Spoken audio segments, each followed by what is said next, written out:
Pas mbledhjes së grupit parlamentar të LDK-s, Lumir Abdixhiku ka deklaruar se kjo forcë politike ka hequr dorë nga kërkimi i posteve publike në qeveri, ndërsa për presidentin ka thënë se kërkon të jetë një emër konsensual.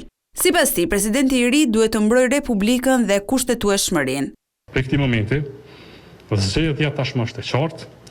LVV-ja mund ta zgjedhë stabilitetin institucional përmes një presidenti të cilin e zgjedhim bashkërisht, ne dhe ata, dhe të qeverisë me shumicën e vet, ose mund ta çojë vendin drejt një krize të re, përplasje shumë të rëndë, vetëm sepse nuk pranon as kufirin më të vogël të kompromisit demokratik.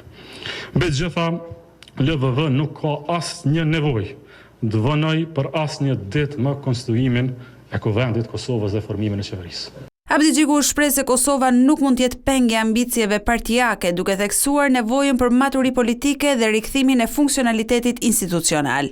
Kemi zgjedhur Republikën para pozitave, stabilitetin para interesit partijak dhe dinjitetin para pjesëmarrjes formale. LDK nuk është as dekor i pushtetit, por as alibi për dështim.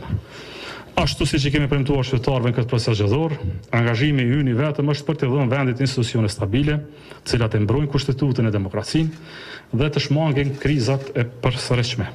Asnjë interes, as individual, as grupor, e as partijak nuk e vendosin mbi shtetin ne si lidhje demokratike e Kosovës. Ndërkohë, më herët PDK dhe AK kanë dorëzuar një kërkesë që seanca konstituive e kuvendit të mbahet të premte në orën 11.